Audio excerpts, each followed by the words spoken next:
continuer de chuter dès demain.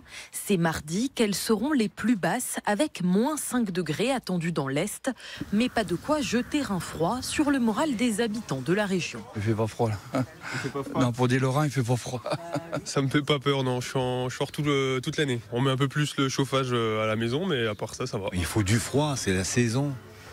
Il faut respecter les saisons. L'Est a bien connu des hivers plus rudes, mais en moyenne en France, mardi sera la journée la plus froide depuis 6 ans. La faute à ce couloir d'air glacial venu de Russie et de Scandinavie. Ce froid vif, on le retrouvera dès demain matin avec des gelées quasi généralisées. Un froid renforcé par une bise d'est à nord-est qui donnera un ressenti souvent proche de -10. Alors il faut quand même prendre quelques précautions, notamment pour les agriculteurs. Dans cette ferme près de Nancy. Ce matin, en prévision du froid, ce que j'ai fait, on ferme un peu plus les portes pour éviter tout ce qui est courant d'air. J'ai remis en route les abreuvoirs chauffants, ce qui permet de garder l'eau à une température positive. Cyril cultive aussi des betteraves qui ne doivent pas geler. Je les ai recouvertes hier après-midi. J'ai pris le temps de leur remettre une toile pour les protéger du froid. Bonne nouvelle pour les plus frileux, ce coup de froid ne va pas durer. Les températures devraient remonter en fin de semaine. Et en prévision de cet épisode, plusieurs préfectures ont d'ores et déjà activé leur plan grand froid, ce qui théoriquement permet une meilleure prise en charge des personnes vivant à la rue, pour qui l'hiver peut être fatal. En cette période particulière, les associations redoublent d'attention, comme ont pu le constater Ludovic Samin et Irène Candel. Ces bénévoles savoyards savent où se rendre pour aller au-devant des sans-abri. Est-ce que ça te dit un sac de couchage? C'est super gentil.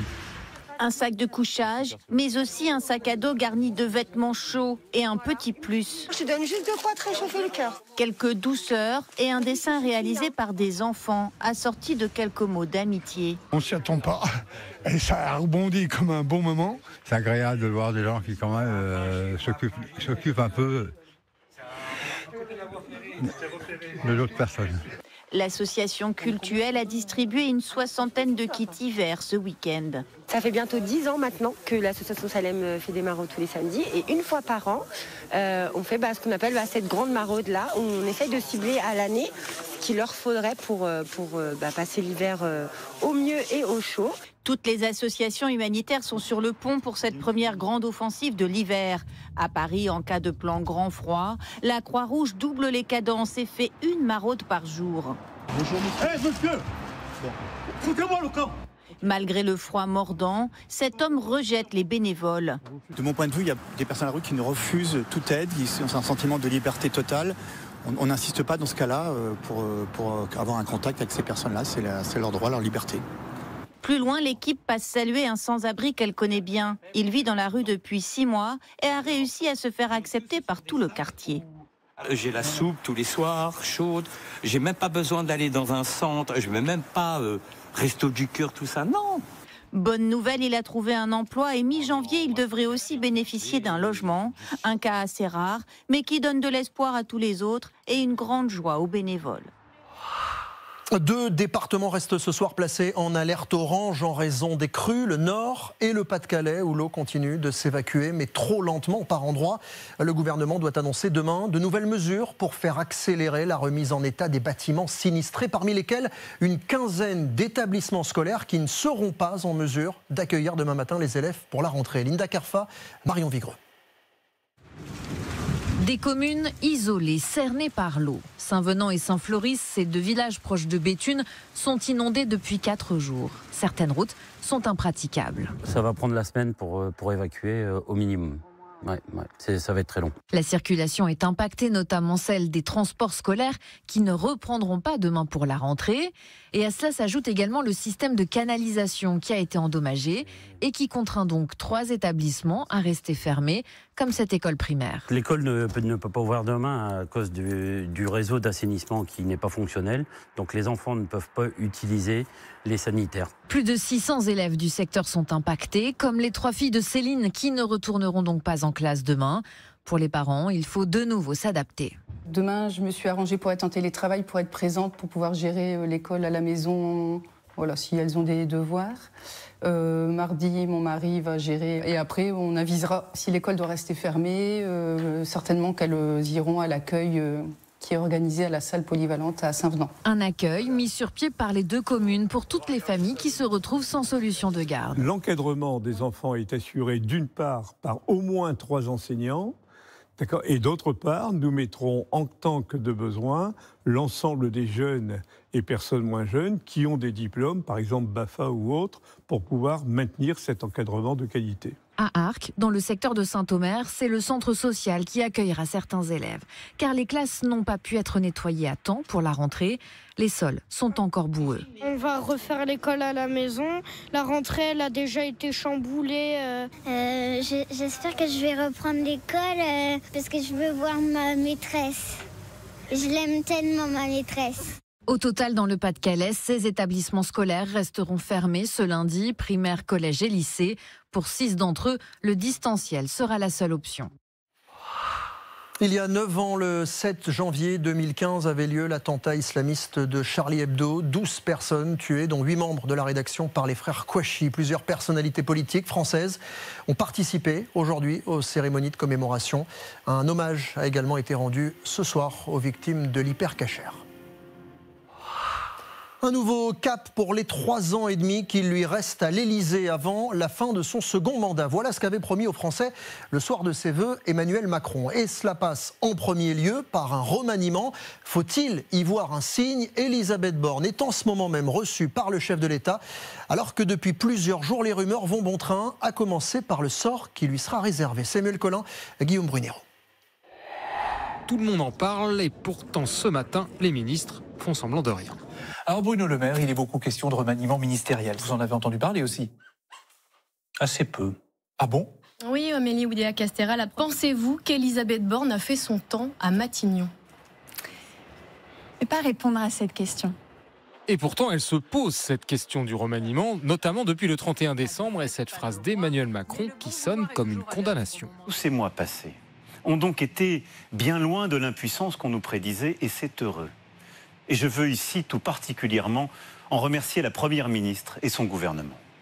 Alors, qui pour la remplacer à Matignon? Emmanuel Macron, en réalité, a un problème fondamental. Sous ce quinquennat, le problème essentiel, c'est qu'il n'a pas de majorité. Il lui faut donc quelqu'un qui rassemble. Et à sa droite, le favori, c'est le ministre des Armées, Sébastien Lecornu, 36 ans, venu de l'UMP, dans tous les gouvernements sous les présidences Macron 1 et 2.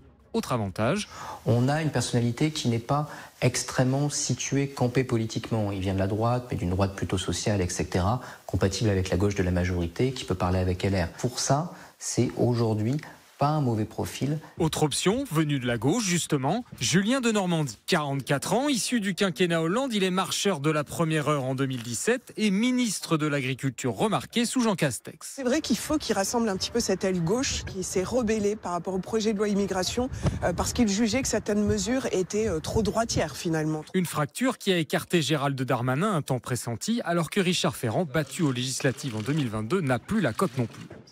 Ultime possibilité, une surprise de dernière minute où Elisabeth Borne maintenue jusqu'aux élections européennes. Pour se réinventer, Renaissance, le nouveau parti d'Emmanuel Macron doit réaliser l'impossible, tout changer pour que rien ne change. Aux États-Unis, Donald Trump, plus déterminé que jamais à devenir le candidat du camp républicain pour la future présidentielle, multiplie les meetings de campagne. Il était ces dernières heures dans l'Iowa et pour régaler ses supporters, il s'est fendu d'une petite imitation révélant une conversation qu'il avait eue avec Emmanuel Macron lorsque le président français menaçait de taxer les entreprises américaines. Écoutez.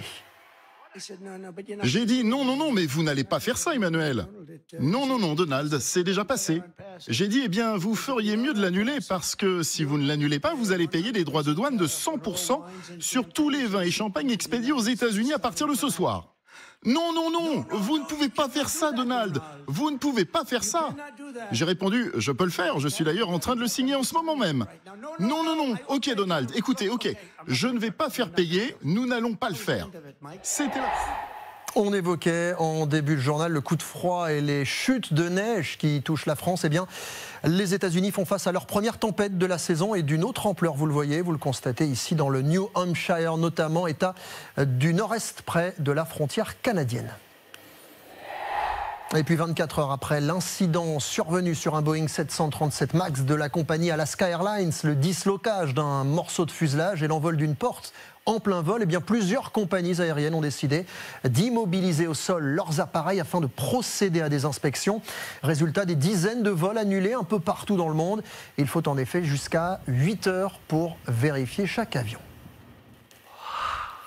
Kishing, c'est notre mot du jour. Contraction de deux anglicismes, QR code et phishing, cette technique d'escroquerie en ligne qui consiste à attirer ses victimes à travers de faux mails, mais dont l'apparence est trompeuse. Et bien ici, ce sont ces petits carrés noirs sur fond blanc qui servent à arnaquer les victimes. Et vous allez le constater, les escrocs ont beaucoup d'imagination. Enquête signée Romain Le Petit et Vincent Plévin.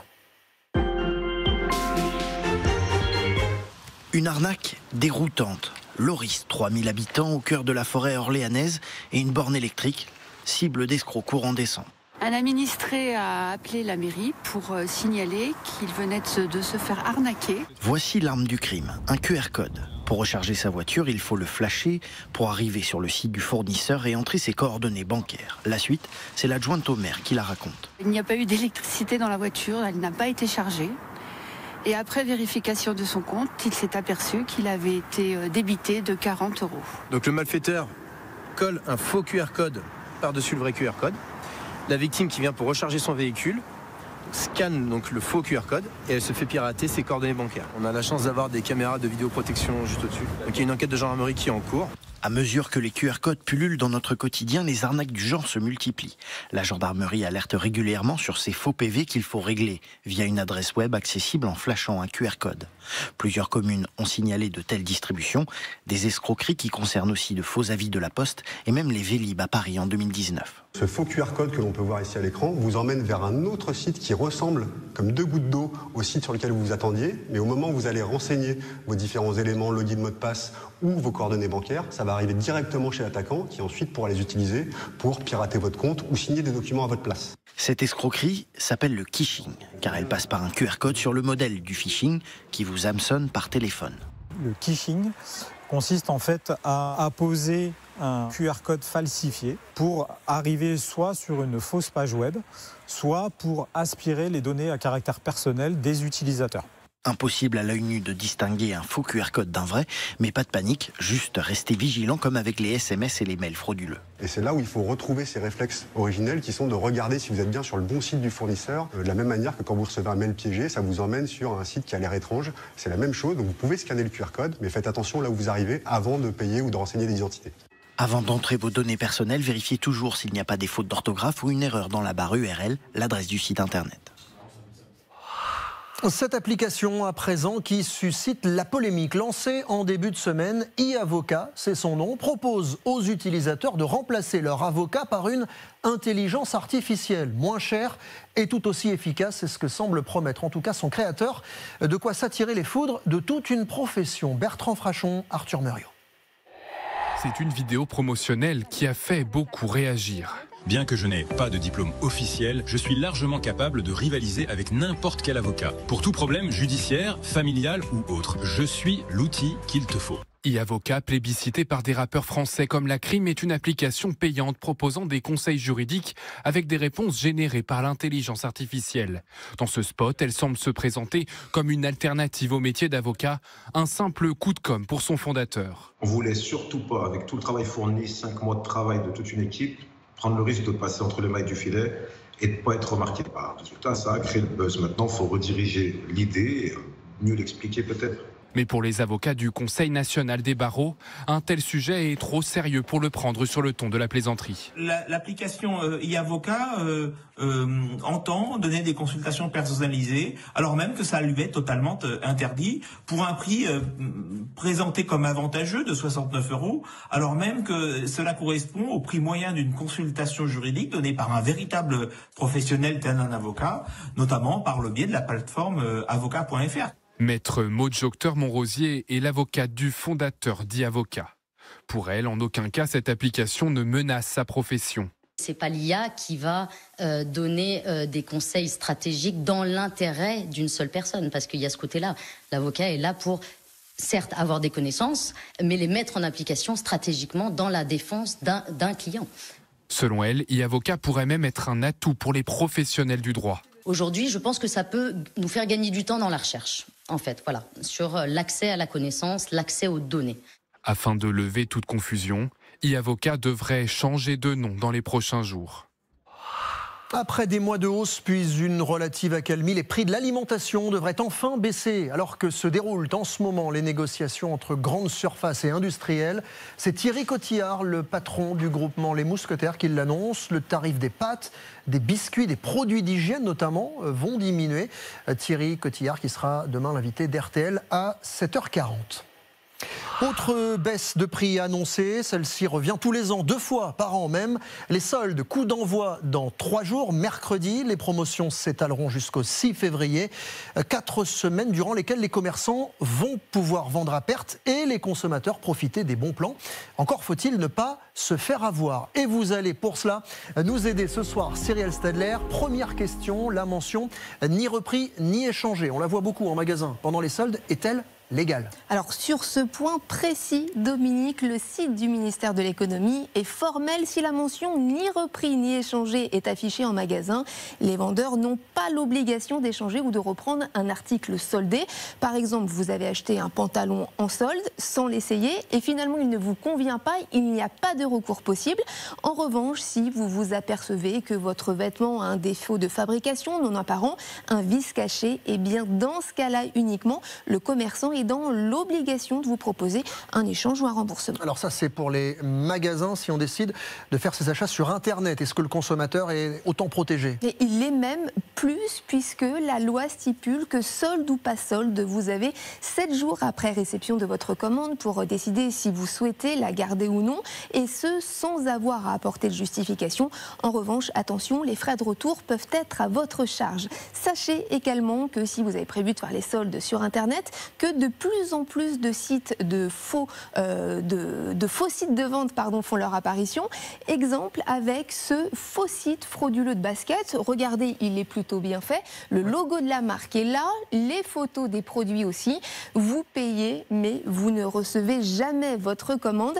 Alors en cas de doute, vérifiez bien l'adresse du site. Méfiez-vous aussi des modes de paiement inhabituels. Alors on peut facilement se laisser tenter, dépasser en période de solde. Avez-vous des conseils pour nous aider à mieux maîtriser le budget? Alors pour éviter de céder à la tentation, la règle c'est l'anticipation. Repérez dès maintenant les produits dont vous avez besoin, leur prix d'origine aussi. Vous pourrez ainsi facilement détecter les faux rabais. Vous savez, c'est quand le vendeur gonfle le prix de départ pour faire croire à une grosse ristourne. Et puis pour éviter les dépenses non prévues, prévoyez de l'argent liquide uniquement dédié au solde. C'est une méthode, regardez, pour gérer son budget qui fait fureur sur les réseaux sociaux. Ça s'appelle le cash stuffing en français. C'est le fait de remplir des enveloppes de billets. Le principe est simple. Au début des mois, vous répartissez votre argent liquide dans des enveloppes étiquetées dédiées, courses, shopping, loisirs, ce que vous voulez en fait. Une bonne idée pour se rassurer et puis pour contrôler ses dépenses. Et ne pas se laisser tenter. Merci beaucoup, Cyrielle Stadler. Vous êtes sans doute nombreux à avoir partagé ces derniers jours, peut-être même ce week-end, une galette des rois. Si le goût a évidemment son importance, la qualité de la frangipane, du feuilletage, la fève aussi, qui fait parfois l'objet d'un véritable culte. Vous allez le voir avec ce reportage signé Stéphane Garabed et Sarah Bélia. Pour une galette des rois réussie, il faut une bonne galette et une jolie fève. La fève, ouais, les gens l'attendent, sont impatients de savoir qui va être le roi ou la reine. Et le choix de cette petite sculpture en céramique n'a rien d'un hasard. Pour ce pâtissier qui vient d'ouvrir, c'est l'occasion de faire connaître sa spécialité. Nous, on a trouvé une petite fève panettone comme ça, qui est vraiment l'effigie de la maison. D'avoir une petite fève originale, petit clin d'œil, c'est quelque chose que les gens apprécient. L'originalité pour certains, quand d'autres misent sur la tradition. Ici, ce pâtissier boulanger a sa fève signature depuis des années. En fait, elle représente nos petits biscuits qu'on retrouve sur tous nos gâteaux. Une fève faite en France de façon artisanale et qui attire de nombreux fabophiles. Dans toute la France, en fait, des gens m'envoient un courrier avec une enveloppe timbrée pour que je leur remette la fève tous les ans. Ce dimanche, c'est à Champagne-sur-Oise que les férus de la fève se sont donné rendez-vous. Près de 100 exposants étaient rassemblés pour vendre, échanger ou compléter leur plus belle collection. et ils sont venus du monde entier. J'ai fait 14 heures de vol pour venir ici. Personnages de BD, de dessins animés, en passant par les 80 ans de la Libération, il y en a pour tous les goûts. Collection de Johnny, que je viens de prendre.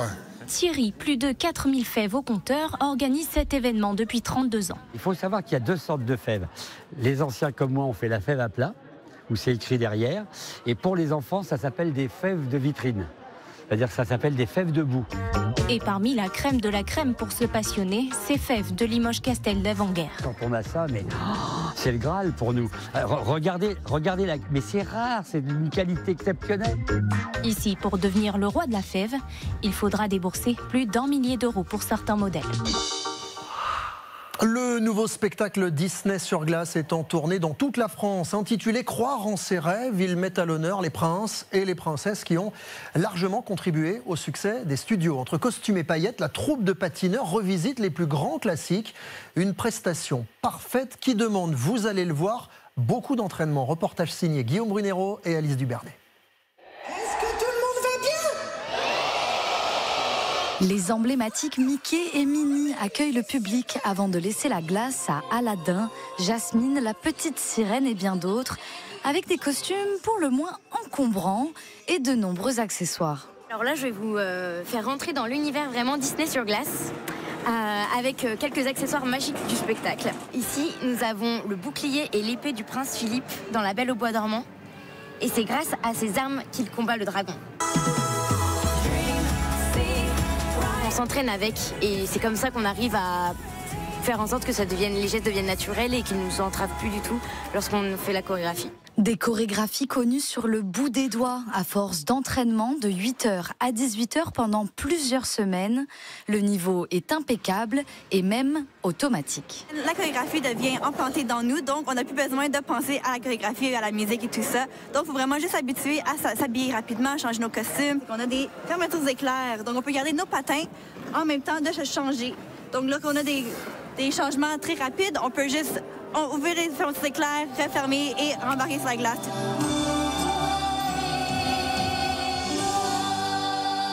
Comme un tour de magie pour ensorceler petits et grands pendant 2 heures de show. Ce que je trouve très intéressant avec Disney, c'est que je pourrais comparer Disney sur glace à un show rock, en fait, mais pour enfants.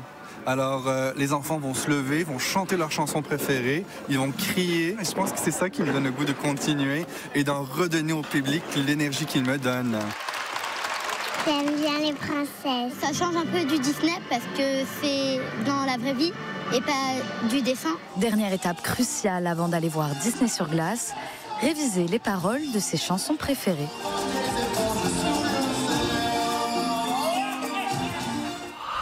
Avant de se quitter, direction l'Elysée où Emmanuel Macron reçoit en ce moment même la Première ministre Elisabeth Borne afin d'évoquer officiellement des dossiers importants. Mais cet entretien intervient, on l'évoquait en début de journal, sur fond de rumeurs de remaniement.